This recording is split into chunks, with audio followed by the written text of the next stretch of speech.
Here is the Honda Fit. Let's go ahead and get started. Open up the driver's side door. Now right over there is the primary hood release lever. Pull it. Now in front of the vehicle, right on top of the Honda emblem, is a secondary release lever. You can put one finger in there and then push it left. See, this is how it works.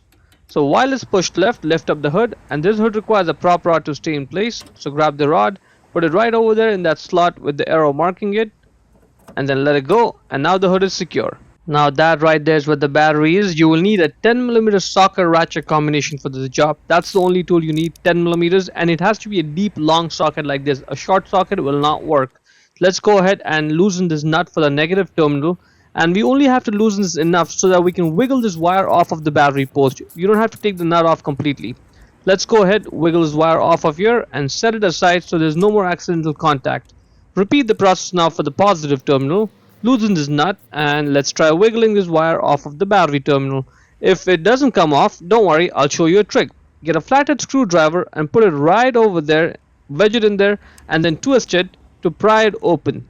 That's gonna help you loosen the wire's clamp on the battery post, and that'll help you get it off of there.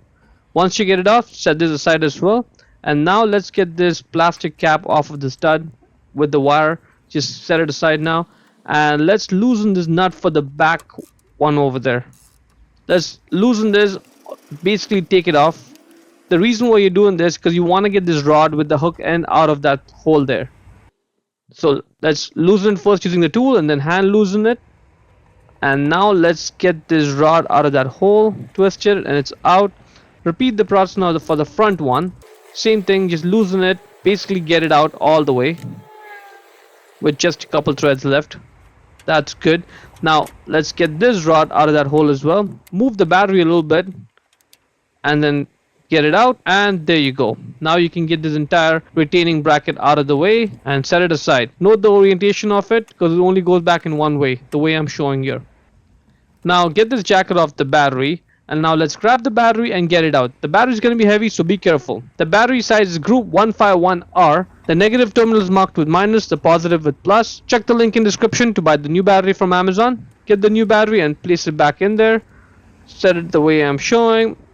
The positive terminal should be there and the negative terminal should be right over there. Let's get the jacket, put it back around the new battery. Get the bracket and put it back in place. Just drop it there, and now let's focus on those rods. Let's start with the front one. It goes right over there. It's going to take a few seconds to get it back in place, so be patient with this, but you just have to basically get it over there, and then once it's lined up, just twist it, it'll go back in the hole. And then while you're holding onto the rod, hand tighten the nut first. That'll prevent the rod from slipping out of that hole. Then let's repeat the process for the back one. Same thing, put it right over there in that hole, and I'll show you why you need to hold on to the rod while you're tightening the nut, because if you just try to do it one hand, it's going to slip outside.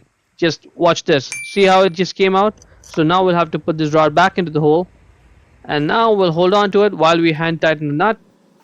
Grab just the socket and then tighten both the nuts down, and finally tighten it down using the socket ratchet combination. And at this point the battery should not be moving. Let's try this out, and that's not moving, so that's good. Now we'll put the positive terminal wire back on, and when you do that, it's important that you twist and turn and you push it down as much as you can. See how over here the battery post is sticking out about the wire because the wire is all the way down there. At this point, twist your right to tighten it, and the wire should not be moving. Repeat the process for the negative one, and the moment you touch the wire to the battery post, you'll notice some sparks there, and that's totally normal because that's when the connection's formed. Same thing, push it down as much as you can and then twist your right to tighten it. The wire is now moving. Now let's go inside the car and try starting it. See what happens. The car turns on, no issues, no warning on the dash. The radio is going to take a few seconds to boot up. There's a door warning. Let me close the door. Now let's look at the radio. You'll have to press and hold the power button for a couple seconds to enable it, and it's back online.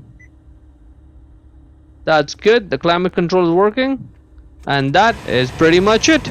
To close the hood, first push on it, get the rod out of that slot, put it back in its place, and then push it down to secure it. Lower the hood and slam it shut. Hope you found it useful. Before we go, let me give a quick shout out to Naya Motors Inc. for letting us use the car today to film the videos. They are a used car dealer here in Ottawa, Canada. Check out the link in description for their entire inventory.